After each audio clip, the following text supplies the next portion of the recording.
За сайн байцгаана уу сонсогчид үзэгчтэй. Season 6 гараад дахиж уулзтаа таатай байна. Өнөөдрийн манай дугаарт манай энэ season маань Engineering leadership гэдэг топикийг хөндөж аваад бид нэр engineering лидерүүдтэй ярилцахаар шийдсэн байгаа. Тэгээд та тэдний талаар мэдсэн байгаа. Өнөөдөр бидэнтэй ярилцахаар Бат-Өлзий ах маань ирсэн байна.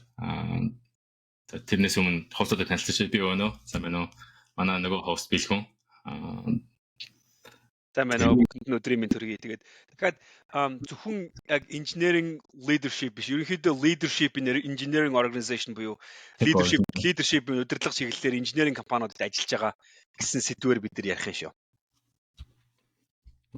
За өнөөдрийн маань зочин Ulzii Microsoft компанид энэ 100 хэлэхээс хойш 2001 оноос хойш ажиллаж байгаа тест инженерээс тест лид болоод тэрнээсээ program manager болоод тэгээд түүнээсээ хаашаага principal group engineering manager болоод явж байгаа маш олон жилийн leadership-ийн туршлагатай зочноор энэ season маань хийж байгаа. Тэгээд би Ulzii-ийн LinkedIn-ийг хараад ингээд нөгөө хийжсэн ажлуудыг харчихсан чинь бас Бээжинд бараг 2 жил гаруй оффист ажиллаж ирсэн юм байлаа. Айгу сонирхолтой. Тэгээд өнөөдөр энэ талаар нь ярилцаж асууж магадгүй. Тэгээд Ulzii ахта өөрийгөө танилцуулах chance үгүй. За сайн байцгаана уу? Намайг Бат-Өлзий, би Ulzii гэдэг. Ulzii-гээр одоо Бат-Өлзий, Лувсанбатын Бат-Өлзий. Сая өнөөгийн хэлснээр энэ 100 эхлэхэд Microsoft ажиллаа. Юусе тэгж бодоогүй юм байна. Тэгсэн чинь аюу гой сонсож байна наач. Аим сүртэй. Нэг олон жил. Унаас. Makes me feel old. Тэгтээ аюу тийм жинтэй сонсогч байна. Тийм wisdom po. Тийм.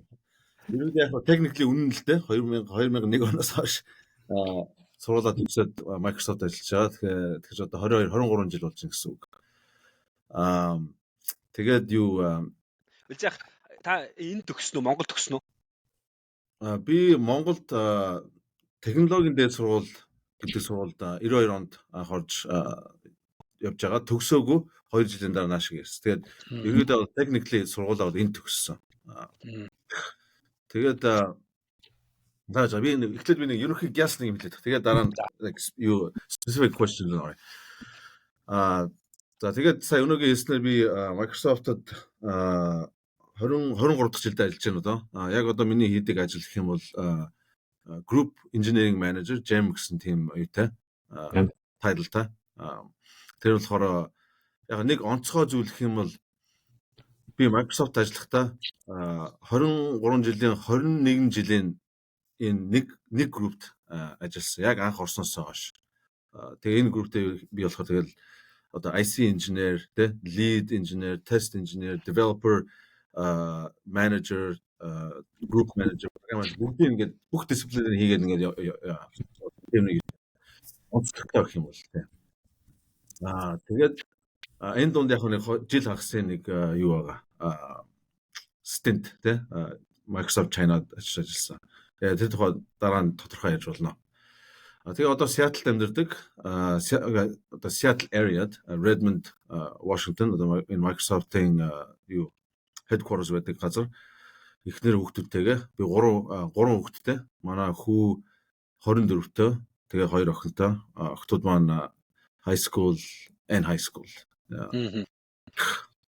За ингээд давч тодорхой ямарчсан ерөнхийд нь ингээ хэлчлээ сонирхолтой бай. Тэгээд та одоо бид тэр нэг юм асуух гэдэг нь бас ингээд leadership role гэдэг ингээ leadership track гэдэг. Энд чинь ингээд individual contributor гэж би яриад байгаа нэ. Тэр нь болохоор ингээд зүгээр одоо инженер хийгээд явж байгаа. Эн чинь бас өөр ингээд бас тултлаа явна шүү дээ. Зөвхөн ингээд менежер болоод дээшлээд байгаа юм байхгүй те. Ингээд тусдаа ингээд tracks-лаа явж байгаа. Тэр Microsoft-ийн хувьд ерөнхийдөө engineering одоо ийм leadership track ямархуу байдлаар ингэж өсч ямар ер нь одоо энэ замнал нь яаж харагддаг вэ? Та одоо эхнээс нь авах болоод одоо энэ GM хүртэл явсан хүний үед бид нэг тайлбарлаад өгөөч. Компани болгон янз янз өөр байгаа шиг байна тийм.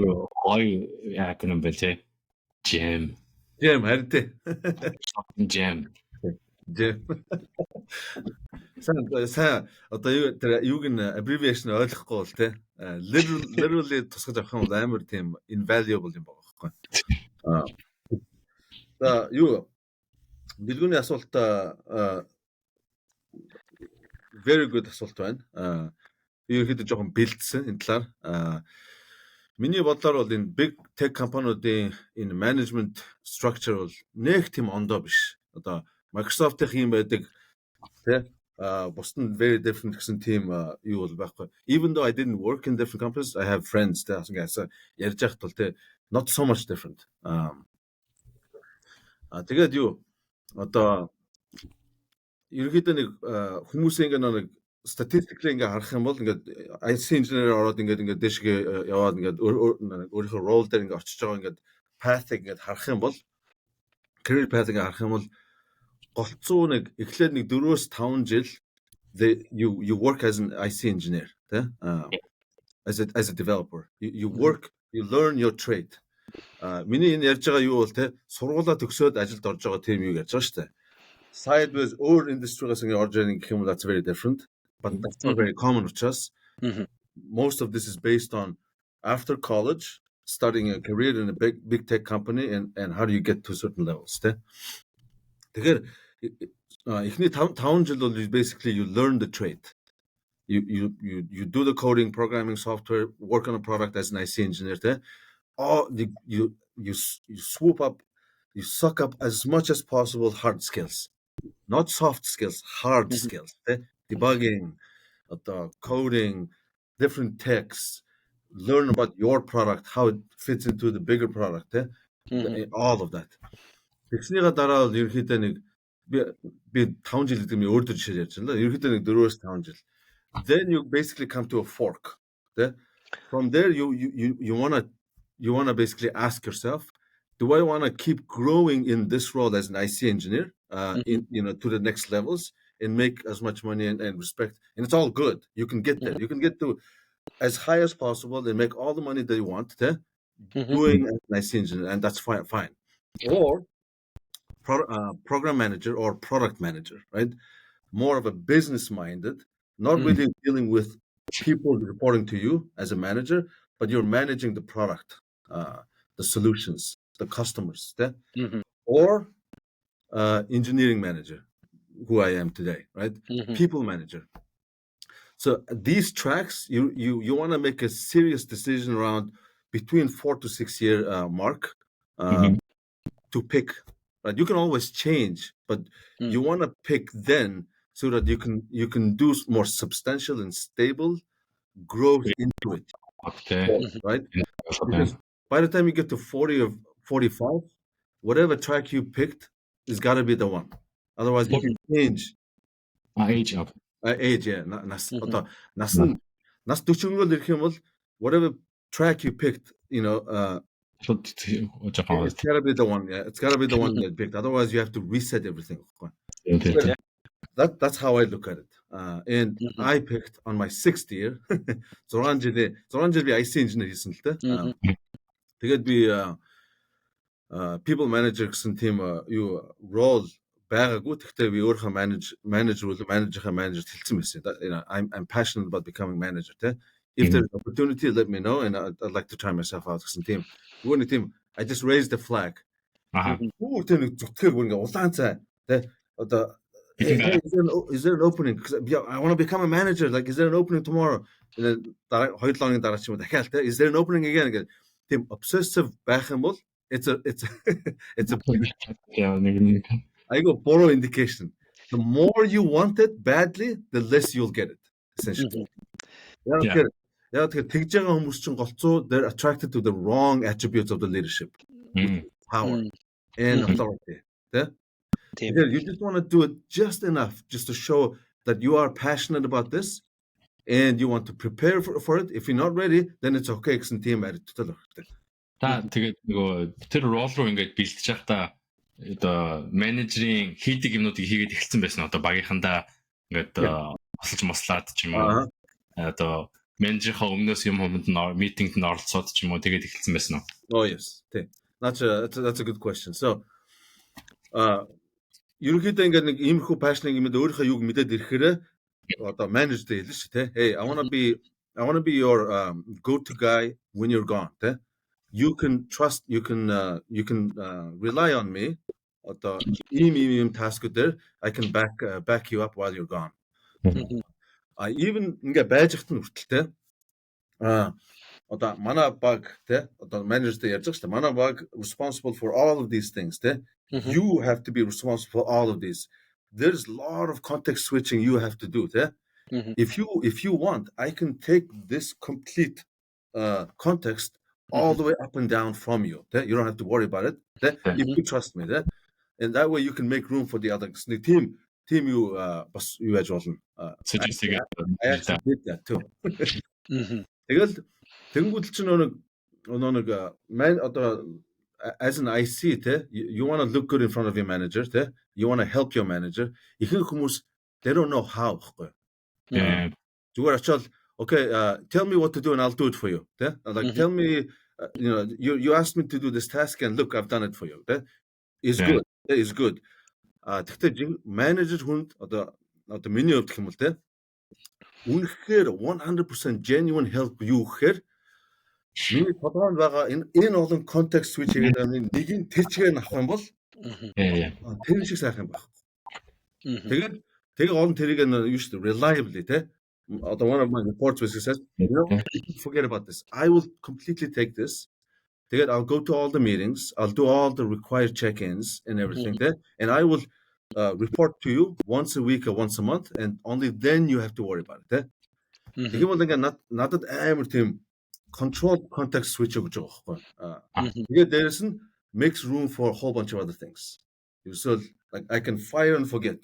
Ингээ гүтэлчил ерөөс ингээл the less context switching I have to do the better. Manager үний хувьд бол. Yeah, that makes sense. Тэгээд ерөнхийдөө тиймэрхүү flag-нууд, indication-нууд өгөөд тэгэл basically just prepare yourself for the opportunity.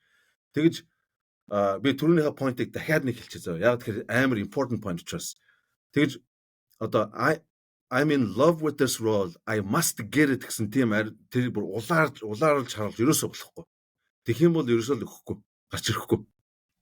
Таастороо менежер тэр менежерүүд сонгогдоо уснаад юу шаардлага тавьж бодож ингэж decision гаргасан тий. Тэгэж одоо ямар нэгэн тийм одоо би ингээд менежерүүдийг менежлэх гэхгүйсэн миний доор менежер байгаа тий 3 менежер байгаа.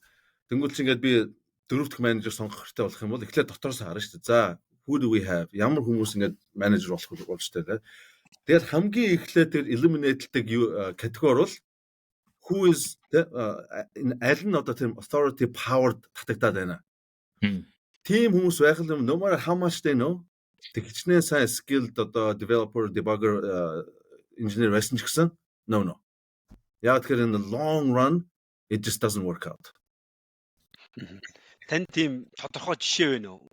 Баг. Нэг жишээнээс нэг багийнх нэг жишээ байл сонирхолтой шүү. Надад бүр зөндөө байна. Яа. За би хоёрыг хэлээ заяа. Хоёр өөр.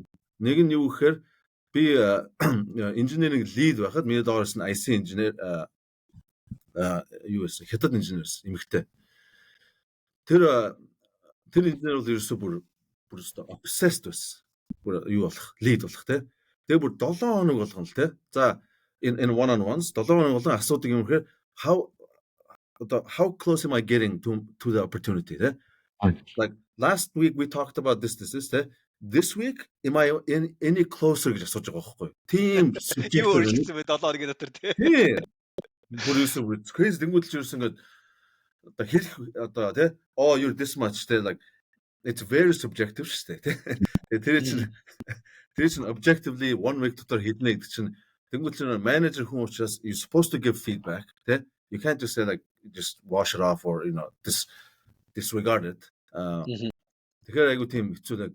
Тэгээ бүр сүулдэ ингээл би асууж байгаа юм чи тэгээд яагаад ингэвэл чи ингээл одоо ярьж байгаа юмнууд нь basically л те I want to be I like the fact that I control everything that's going on in the project and I want to be able to tell people what to do.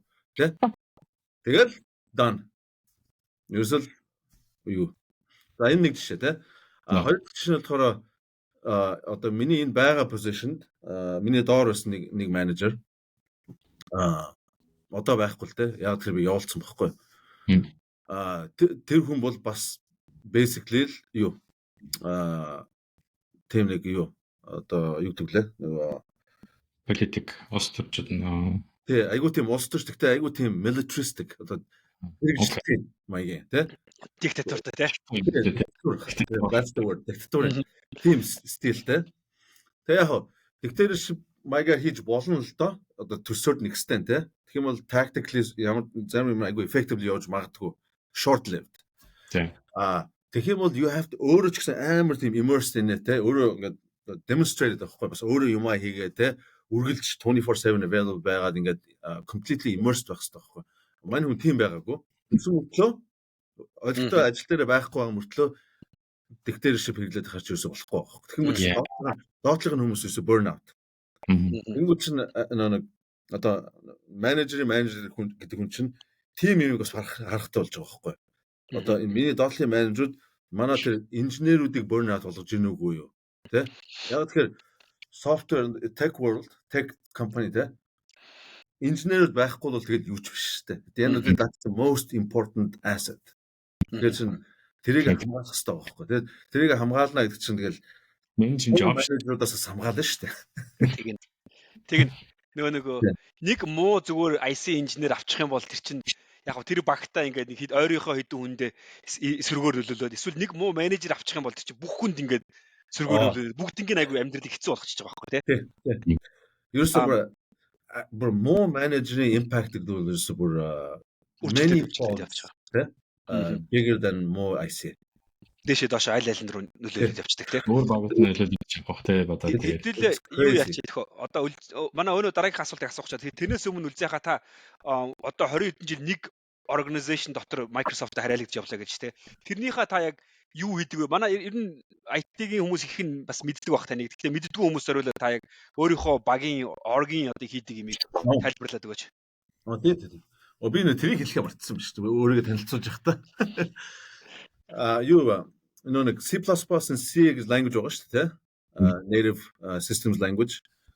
Тэр language чинь ерөнхийдөө одоо Microsoft owned биш. Тэгвэл Microsoft-ийн бүх ихэнх flagship product-ууд written in C++. Тэр C++ language-ийн одоо compiler tools, runtimes, debugger одоо бүх юуг нь Microsoft өөрөө хийдэг байхгүй. Яг тэгэхээр most of the product is written in C++ учраас. Тэгээд тэрийг хийдэг, тэр туулуудыг хийдэг баг тусдаа баг байдаг.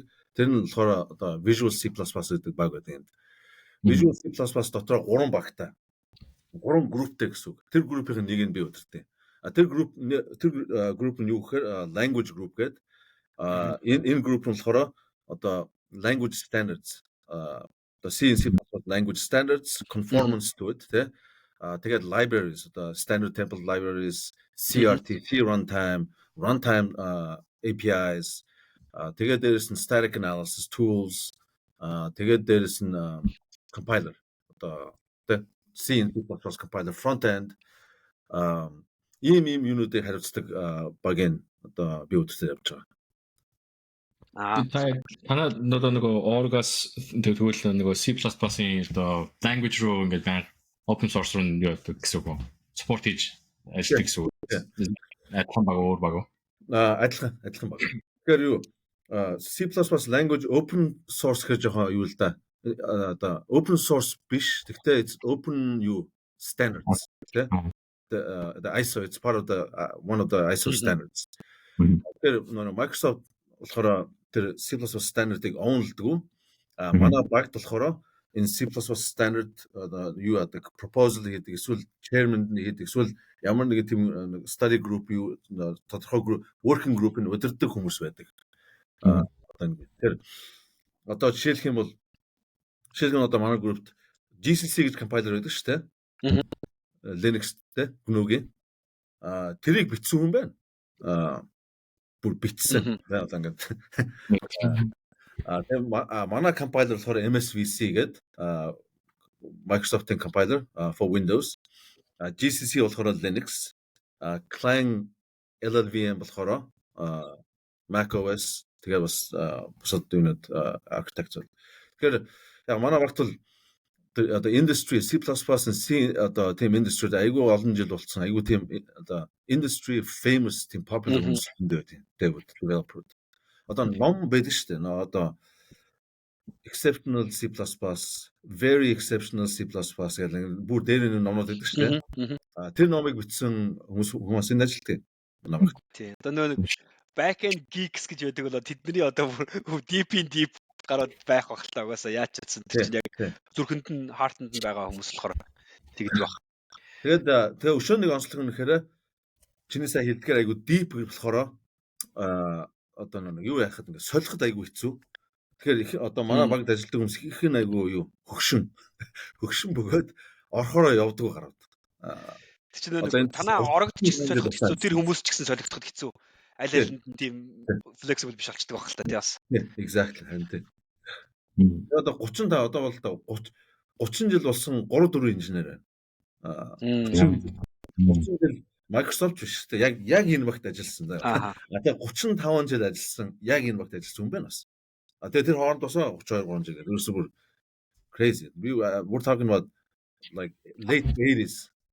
Түрүү ярьжсэн шүү дээ нөгөө 5-6 жилийнхаа дараа ингээд нөгөө IC track руугаа ингээд явхаар бол ингээд нэг юм option байгаа. Program manager бол нэг юм option байгаа. Engineering manager track руу хам бол яг ингээд хаад 5 жилийн одоо 5-6 жилийн тэр байдал нөхцөл дээр одоо энэ гурван опшныхоо нэгийг та сонгосон гэж байна шүү дээ. Та одоо таны LinkedIn-ийг харахаар бол program manager руу эсвэл test lead program manager хоёрыг ингээд давхар хийсэн юм шиг харагдаж байна. Би тэгж guess хийж байна. Та тэр decision-ийг яаж хийсэн бэ? Одоо би program manager болмоор байна ч юм уу? Би team-ийн ингээд people manager болоод people удирдах юмар гэдэг decision-ийг яаж ер нь нөгөө IC биш тий IC гэдэг замаас холдоод нөгөө тал руугаа орё гэсэн тийм шийдвэр гаргах чиг ямар төлөөс хувь хүний үүднээс эсвэл тэрийг хуваалцсан ш та. Ер нь бол наач амар loaded question л да.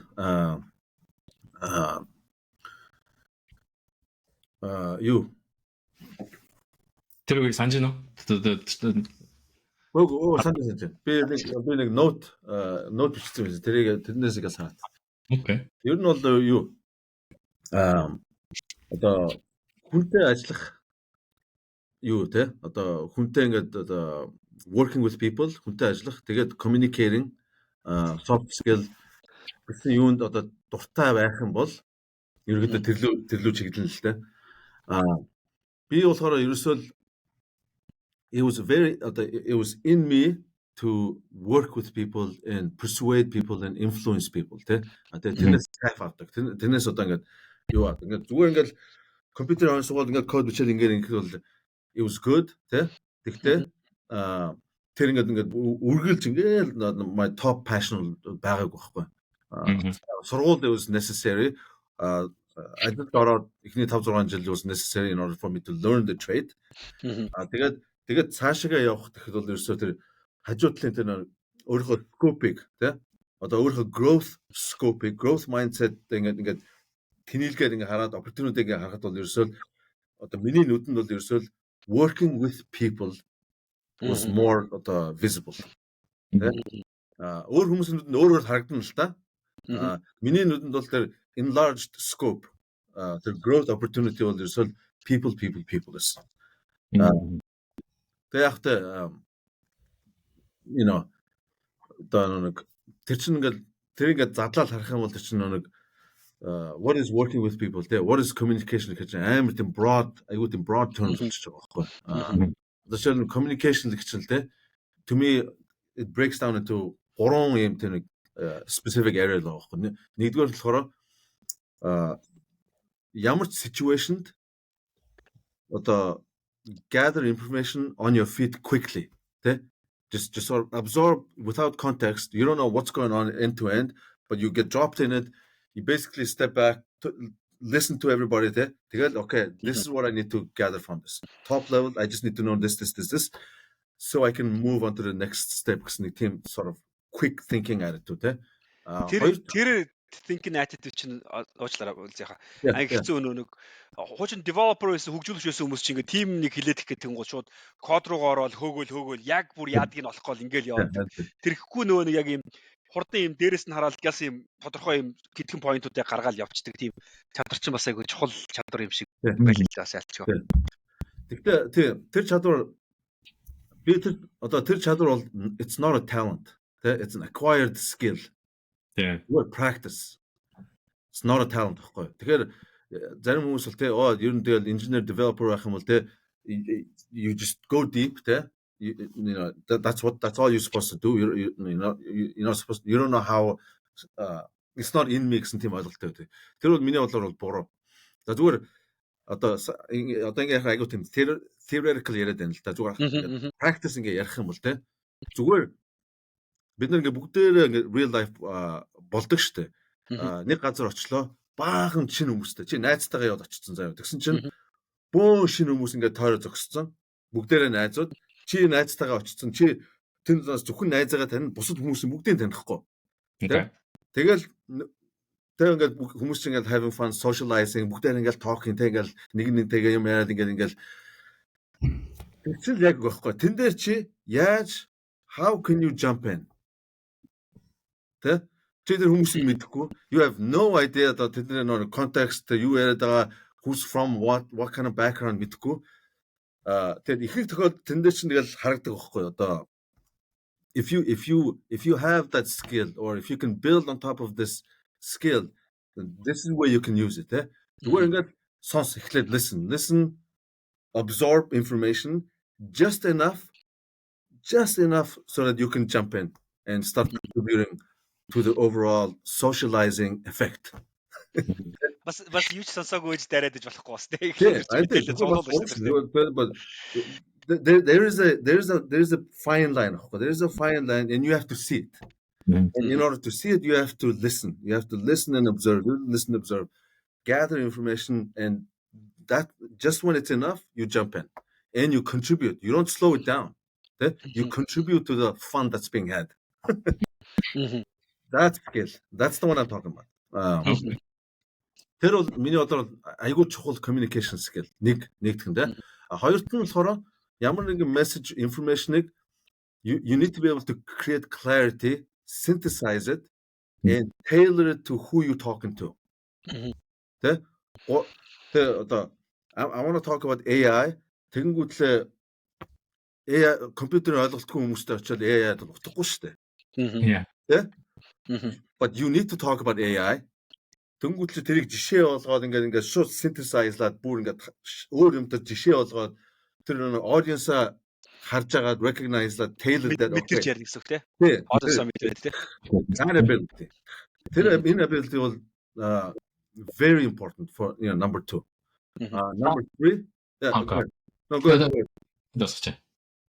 Number 3 also, once you started communicating with whomever, you have tailored whatever, then you need to be able to persuade that person and change that person's mind.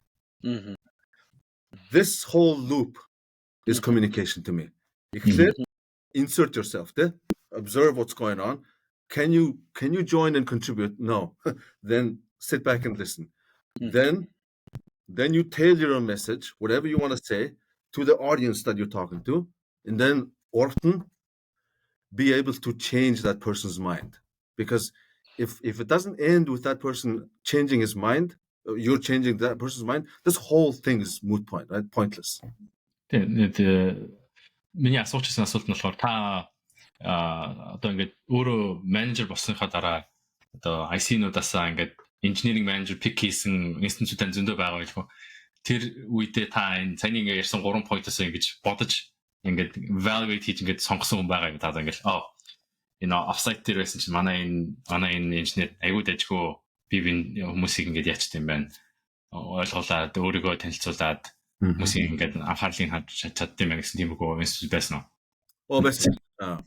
Ерөөсөө би одоо миний ярьж байгаа юу бол it's not a thing that I came up or theoretically like whatever, right? This is based on how I think. This is based on how I talk to people on a daily basis.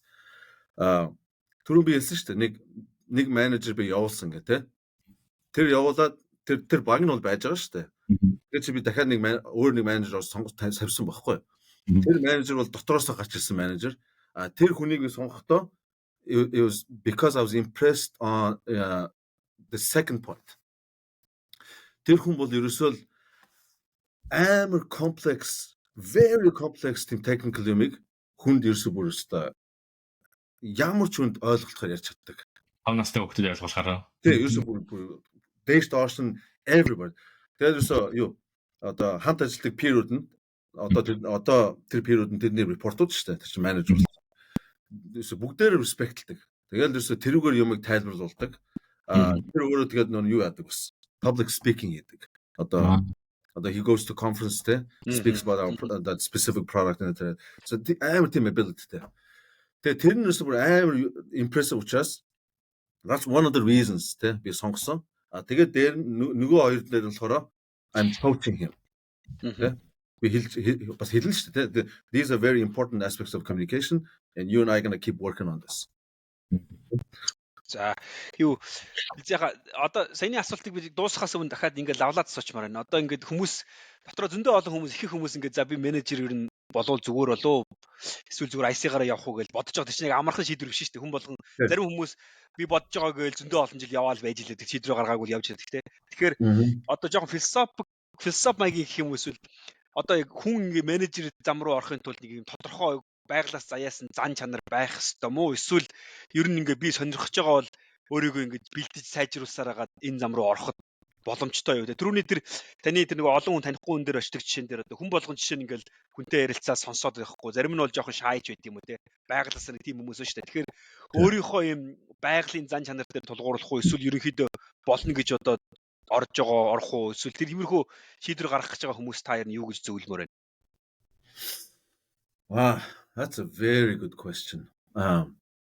Яагаад тэгэхээр штэ. Одоо миний бодлоор бол not question чинь it has two different answers that are both correct. So in my opinion, it has two different contradicting answers that are both correct.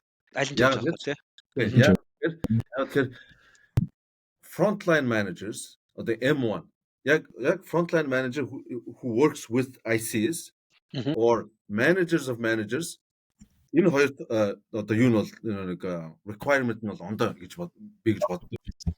Тэгэхээр shy inherently бүр naturally shy хүн in my opinion тэгтээ одоо бүх technical depth breadth юм leadership юу бүгдээрээ байгаа бол shy байсан ч гэсэн that person could be very effective frontline manager M1 frontline engineering manager дэшигээ M2 одоо managers or дэшигээ явах юм бол тэр thinking on your feet and being able to insert yourself into any crowd and any situation and start contributing becomes a very important characteristic and requirement.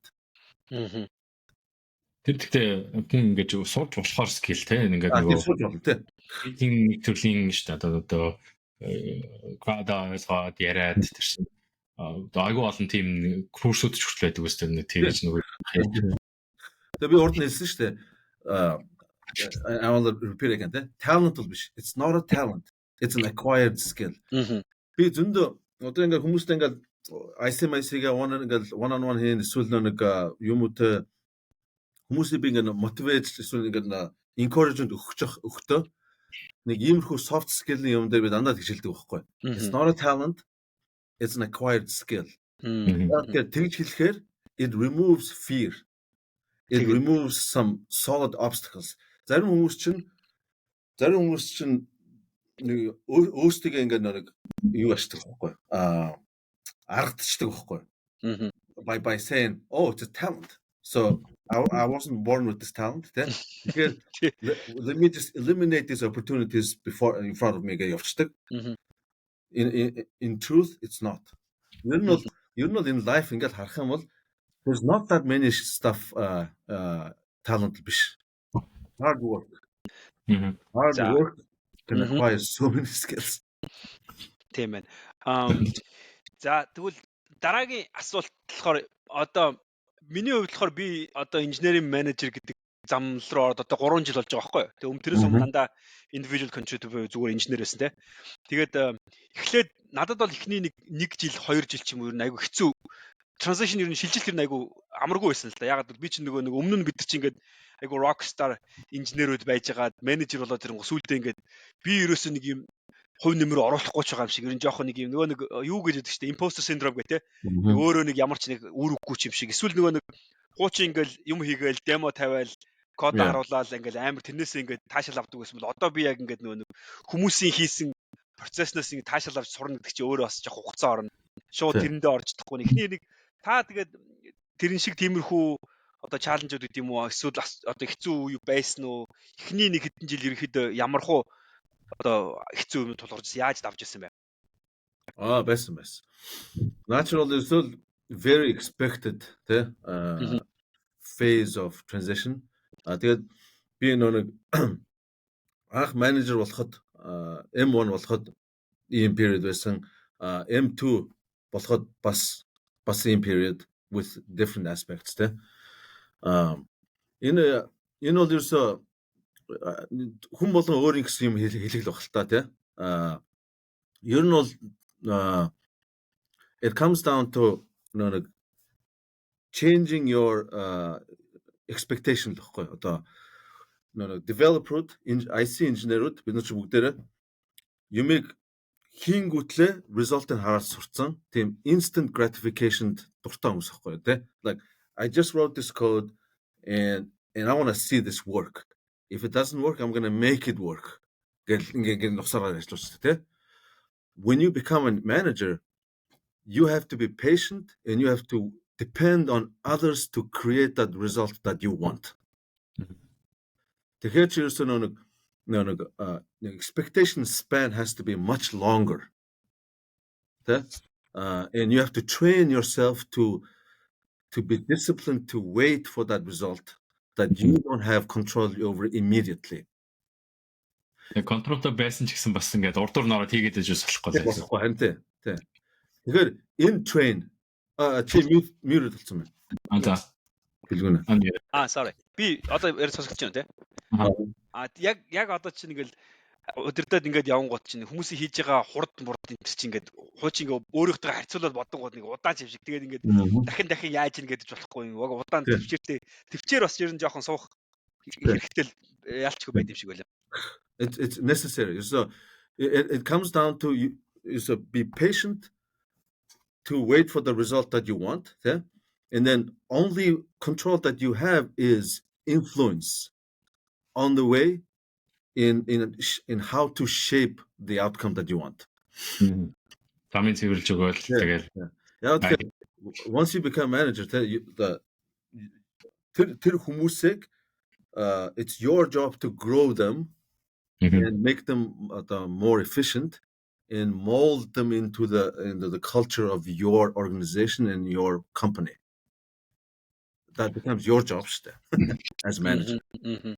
Тийм нэг үг гэдэг чинь culture starts with the manager гэдэг. Manager яг team-ийн org-ийн culture ингэж нөгөө эхлүүлж даад шүү дээ. Oh man, I thank you for saying that. Яг тэгэхээр би дөнгөж менежер болонготлаа нэг аюу тийм respectтэй хүн байсан. Менежер гэсэн багхгүй тэр хүн. Би дэ асуусан тэрнээс. За, би менежер боллоо. I'm not going to ask you a million things. Just tell me one thing гэсэн багхгүй. Тэгсэн чинь нөгөө чинь надад харж ирсэн. The team is what you make of it. The team is what you make of it. Сая өнөө чиний хэлдэг чи яг багхгүй. Ерөөсөө л тэр. Чи одоо хүн ингээд менежер болонготлаа нэг одоо их natural нэг instinct нь болохоор за which managers should I follow? What's a good example that I can emulate? There's gotta be like a mold or some rule that I can follow to become the perfect manager. But in reality, no. Every team is different because every team has different individuals. Here, the team is what you make of it. In байгууллага requires this kind of manager, and I need to become that manager. Одоо ингээд шинэ M1 болж байгаа юм, M2 болж байгаа ингээд менежеруудаа яг над advice өгдөг адилхан. Эсвэл This thing gets pounded on on a weekly basis. өөр одоо та одоо шинээр менежер болж байгаа эсвэл болох ч байгаа хүмүүс ямар адвайс өгдөг вэ? За түрүүнийхээ саяынхаа ярьжсэн би үргэлжлүүлээд нэг жишээ хэлээ заяа. Нэг жишээ заяа. За одоо I just became a manager and I have 5 people there and 5 engineers. One of the engineers one of the engineers is from China гэж хэлчихсэн. Chinese Asian engineer there. Айгуу сайн. The team is what you make of it. Now I want to become the best manager that maximizes everybody's skills and power all the time. Тэгээд би нөгөө нэг Аз инженертэйгээ ярьлаа. The Chinese engineer те. Okay, we got to work on this task. It's we need to get this done by this week or next week. You give the requirements of the tasks. As I'm doing that, talking to him there, all I see is he's smiling and he's nodding, right? He's smiling and nodding, right? Yes, that makes sense. Yes, right? That's all I see. As a manager, I'm going through all the requirements of the task, and I see this gesture going nodding all the time, right? I'm naturally going to assume, he's getting everything I'm telling him. So I'm just going to keep going, right? Mm-hmm. And then I'm done. I look at him and say, yes, good, done. 1 week later, he comes back with completely different results, right?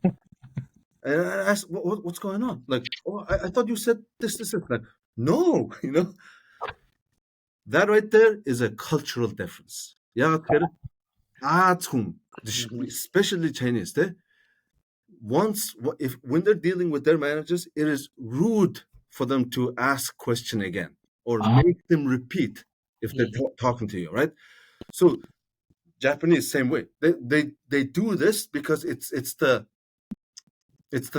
thing that's required to say in front of your manager. Mm. It is not an indication at all that person is getting exactly what you're saying. Oh, that's so interesting. It's just a cultural difference. As a manager, you have to recognize that and say, okay, what did I just ask you? Can you tell me what I just said? So basically give them an avenue to make you repeat yourself. Okay. Mm-hmm. So that he doesn't have to feel bad about him violating his cultural edict. Mm-hmm. Right? So this is about recognizing each individual developer, engineer in your team and learning their culture, learning how they work, what they value, everybody's different in like, hey, I like public praise, I like private praise, I just want to get more money, or I just want to be left alone, or I want you to keep telling me how, I'm doing a good job, Everybody's different. Everybody likes to be rewarded differently. You manage. It's not just hey, I'm your manager. Here's what we do. You do this, you do that, and you do this. And then when you're done, come back and tell me, and then I'll take it forward. That is not management. Тийм байна. Гоё зөвлөгөө байна. Дараагийн асуулт нэгцээхаа. Одоо чинь зүгээр инженер хийж байгаа үед бол өөрийнхөө professionally өөрийгөө сайжруулъя гэх юм бол ер нь айгу тодорхой байдаг шүү дээ. Одоо инженерүүд чинь тодорхой технологиуд дээр ажиллана. Тэгээд технологиуд сурна, шинэ технологиуд сурна, шинэ юмнууд сурна. Ер нь professionally өөрийгөө хөгжүүлэх гэвэл айгу тодорхой. Менежерийн хувьд ер нь анх менежер болохоос эхлээл ер нь яг сайн менежер гэж ямар хүн яаж яг өөрийгөө байн хөгжүүлдэг тэр нь амар тийм тодорхой би санагдаад байгаа байхгүй. Хүн болгоны одоо менежерийг сайн менежерийг харж байгаа хүлээлтүүд нь өөр тий. Та одоо жишээ нь ер нь өөрийгөө яг мэрэгжлийнхээ хувьд яаж тогтмол сайжруулдаг вэ? Тэгээд яаж ер нь илүү сайн менежер болох тийм болъё гэсэн асууж байгаа хүмүүс зөвлөгөө байвал ямар зөвлөгөө өгдөг вэ? Энэ бол яг ер нь одоо there's so many things. Маш олон юм ярьж болно тий. Би өнөөдөр зөвхөн хоёрыг сонгоё. За бүгдийг би ярих. Тэгэхээр I think there's too much time. Хоёрыг сонгоё. Нэгдүгээр you are a manager, a leader of people. Okay? Engineers. Because having the right people in your team is your job. Hiring. Learning to hire. Interviews. Interviewing people and finding the right people for your team and replenishing your ranks is very important. Тэгэхээр learn to interview. Learn to interview for your team and for your product. And like, if you can recognize, and if you do very good interviews, then you'll be able to recognize just the right talent, the right skill for your team. In 1 hour, when you're interviewing somebody, right, it is almost impossible to know that person. Because it requires a lot of skills to find the right person who can contribute to your product and also can work with everybody else in your team. Because interviewing and hiring is a much bigger term. Like, yeah, it's a big deal. Who's take it for granted. They're like, yeah, I just ask them implement this function, and then if they do a good job, if I'm impressed, then it's a good, that's a good dev, and we can hire, right? No, if you bring in a really good dev and completely asshole, right, you are ruining everybody else in your team. Definitely. So, knowing that person is very important. So that's one, hiring. Okay, the high order bit here is hire. Learn to hire, the best. The second one is learn your business. Then you lead one team in a bigger organization, in a bigger company, right? You need to know how your team contributes to the success of the bigger organization, and you need to know how your organization makes money and profit for your bigger company. And then learn how your team makes money. And if you can, learn how exactly how much money and how the business runs. And then lastly, visualize the perception of your team from your managers and your managers and your VP's point of view. Essentially, ask yourself, why does my team exist? It's business. It's business. At the end of the day, it's business. And if your team is not contributing, equally to the business above, or you have no idea how things work, and you're just knocking off tasks in front of you and being oblivious to how the whole big wheel spins, then your team's not going to grow. The income stream or expense stream гэдэг бас мэдэх хэрэгтэй те мөнгө хяздаг багуу мөнгө орж ирдэг багуу гэдэг нь. Exactly. Yeah. If it's strategic, then know exactly how strategic, right? Strategically, it's very important. In the long run, your team's gonna, supposed to do this important piece in this bigger service, and then know how that service works, right? Even if it's outside of your scope, learn that scope, and then as a manager, so that's just as a manager, and then you teach that without interrupting so much to everybody in your team, so that everyone has to have some kind of idea why the team exists.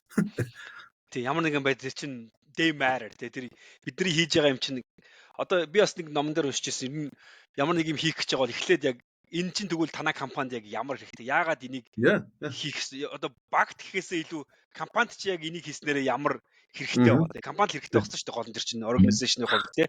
Тэгээ одоо ингэж харах юм бол тий look at your peer ICs, look at your ICs тий. I bet you it's very prevalent. So ихэнх they're just oblivious how the business works. Like the code they write or the product they work on, how they actually fit into the big money-making machine. Тийм ээ. Саний айгуу чухал санаа нь болохоор зөвхөн өөрөө мэдхээс гадна багийнхандаа бас мэдрүүлээ. Багийнхан ч тодорхой хэмжээгээр бид нар яагаад энийг хийж байгаа гэвэл компанид ийм хөв нэмэр оруулж байгаа гэдэг тэр яг мөнгөөр хэмжиж байгаа юм чинь хэмжихэд айгуу амархан шүү дээ. Тэр нь яг олж чадах юм бол томьёог нь олж чадах юм бол тийм тэр бол чухал санагдаж байна. But so I just want to add one more thing. Like you want to do that without distracting them too much. Right? That's a skill. That right there is a skill. You can tell the сонсогч this is how our business work. Because хэлээд байх юм нөгөө ч сонсохгүй бол it's pointless шүү дээ. You need to instill this in a way that they will understand it. And one example is giving them task. When you assign them task, you assign them task in front of all the other peers. John, I want you to work on this task because this task contributes to this other service, and this service for our company made $10 million last month. Can you believe 10 million? And they need us to do this task. And I want to give this to you because you have done something similar before and you succeeded at that.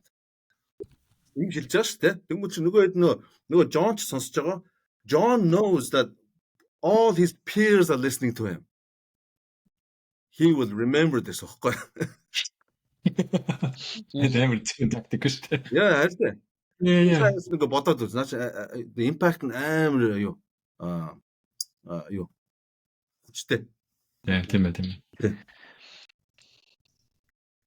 За, манай өнөө дараагийн асуулт асуу. За тэгээ. Дараагийн асуулт нь болохоор та одоо ингээд карьераа ингээд менежерийн карьер ч юм уу IC-ийн карьер руу ингээд явж байгаа хүмүүс дараагийн одоо левел рүүгээ ингээд ахихад одоо ингээд чухал ингээд нөгөө юунууд үүдэн шүү дээ. Алхмууд үүдэн шүү дээ. Одоо ингээд контекст ойлгодог болохоор гэдэг юм тайлбарлах юм. Тиймэрхүү ингээд чухал алхмуудыг та юу гэж дүгнж бод. Одоо өөрөө ингээд дүгндэг вэ? Тэрэн дээр ингээд зөвлөгөө юу байна? Одоо энэ IC инженер болохын тулд инженерийн менежер болохын тулд ч юм энэ IC PM болмоор бол ийм ингээд степүүдийг ингээд давсан байх хэрэгтэй ч юм уу тэгж боддог. Тийм. So basically одоо юу юм бэ? How do I evaluate people? Evaluate towards their career goals, тэ? That's the most difficult part of management, evaluation, because it's always subjective. It's objective. Тэгээд яг ер нь бол ийм хүмүүсийг evaluation хийхэд бол тийм absolute evaluation ерөөсө болдгоо л дээ. Яа заавал тийм relative comparison байна. Relative гэхэр та одоо өөр хүмүүстэй харьцуулна. Жагсан шүү дээ. Заавал өөр хүмүүстэй харьцуулна тийм. Yeah, the absolute evaluation towards becoming a PM or next level is difficult. Difficult. I mean, it's probably can be done, but it requires so much time to assess. It's all personally, being evaluation, it's very competitive. Compared or engineer or example of compared. I should pass. Yeah, so I'll show you change in scope. Hey, I'm level 62 and I want to become 63, which is a senior title. I want to become senior, how am I doing? Am I getting there? Am I close to getting to so? And you could say qualitative assessments on all the things that person is doing. And that's very subjective. The other thing is, have you increased your scope? Your scope of responsibility. And that's more objective. You are responsible for this feature and this feature and this feature. But when you become next level and when you increase your levels, it comes with increased scope. You are expected to have bigger impact and bigger scope. So were you able to increase your scope? If the answer is yes, then okay, how did you do that? How, this was important. If the answer was, so and so asked me to take this on and I took it, right? No, not a good answer. I took this on because the task that I was working on required or was relevant or impacted these guys, and I wanted to make sure that I wasn't just improving the future the quality of this piece. In the bigger product, it wouldn't make sense if all the other parts are not working well with my new features. So I wanted to test all of these out, or I wanted to reach out, like that right there is showing some initiative in large thinking of scope and just basically take initiative on his own, right? So those are the kind of things you want to see. За тэгвэл буцаад нөгөө яг менежерийнхаа өнцөг рүү ороход Ulzii-хаа юу та одоо чинь одоо нөгөө эхний фронтлайн менежер байж байгаа дараагийн түвшин рүү очсон те тэр нь одоо инженерүүдтэй биш менежерүүдийн менежер гэсэн үг те энэ та одоо тэр шилжилт таны хувьд ерөнхийдөө ямархуу байсан хэцүү байсан уу та бас түрүүн бас яг нөгөө нэг адилхан л эхлээл байсан хэцүү асуудлууд дахиад гарч ирсэн гэж хэлээ те нэгдүгээр хоёрдугаар тэр түвшин рүү очихын тулд ер нь одоо фронтлайн дээр менежер өөрийгөө яаж хөгжүүлээд ямар түвшинд очиж дараагийн түвшин рүү очих хэрэгтэй гэж та ер нь боддог бай. За энэ хоёр түвшнийг би M1, M2 гэд нэрлэлчихээ заяа. M1 гэдэг нь нэг гэдэг нь frontline, M2 гэдэг нь менежерийн менежер. Okay. Би IC-гаас M1 болоход transition was took some time. M1-аас M2 болох transition энэ хоёрыг хооронд харьцуулах юм бол M1, M2 transition бол хамгийн хэцүү байсан. Interesting. Хэцүү байсан ч явах те. Хэцүү байна. Би одоо болчоод 5 жил болж байна. M2 болчоод. Би M1-оор нэг 11-2 жил ажилласан баг. So it took me a long time as an M1. Now I'm M2 for 5 years. That transition was very difficult. Яагаад difficult байсан уу гэхээр it was nebulous. It was less prescribed. Success нь айгуу тийм юу эс харагдахгүй тэ transparent. Сонсогч байна. Тэгэхээр миний хувьд яагаад хэцүү байсан гэхээр тэр нэг success нь тийм юу байсан учраас the less transparent байсан учраас. Тэгээд алдаа гаргах юм бол нэг ramification маш их. I'm responsible for more scope. Тийм хамгийн дээр байгаа хүн чинь хамгийн түрүүнд хариуцлага тооцогдчих ч юм уу тийм. Тэгээд everything I do have to do it through M1s. Тэгээд тэр M1 manager-д training a manager гэдэг бол одоо coaching manager, coaching IC болохоор very very different. Одоо шал ондоо хоёр юу aspect байгаа. Тэгээд so айгу frustrating. So there's times like тэр яг тэр доотлихаа менежертэй ингээд санал нийлэхгүй ч юм уу эсвэл тэр менежер миний хэлсэн үгийг цааш нь багийнхантаа яг хэлснээр нь яахгүй бүр ингээд дамжуулахгүй тий. Дутуу хэлдэг ч юм уу эсвэл өөрчлөлтөд хэлдэг ч юм уу тий.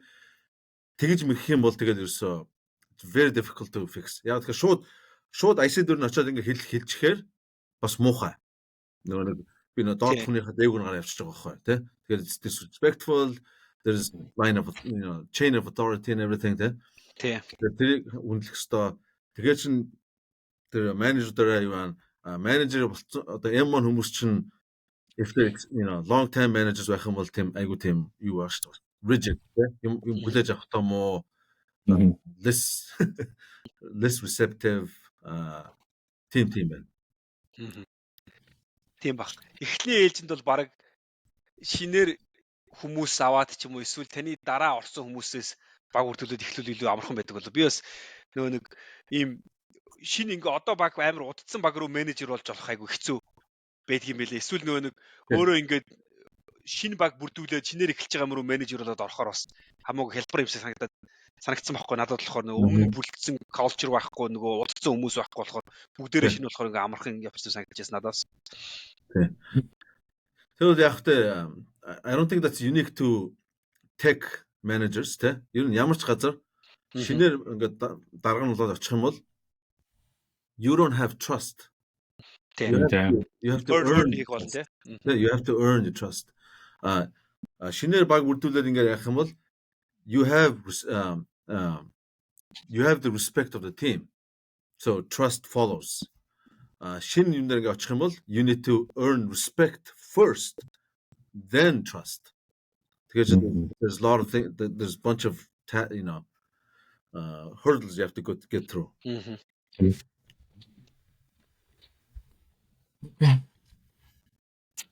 За одоо wrap up хийгээд өнөөдрийн дугаартаа урьж ирж бидний урилгыг авч ирж орсон Улзii ахта баярлалаа. Тэгээд co-host гэсэн бэлгэндээс баярлалаа. За бид нэр янз бүрийн юмны талаар ингээд mention хийсэн бол description доор линкээ оруулна. Тэгээд өнөөдрийн дугаарыг owner host, бэлгэн host тэгээд манай продюсераар бас Ulzii гээд өөр Ulzii ажиллаж байгаа шүү. Тэр Ulzii атхан баярлалаа. Ulzii ахта дахиж баярлалаа. за баярлалаа Ulzii хаа. За good questions. Баярлалаа. За баярлалаа. За баярлалаа.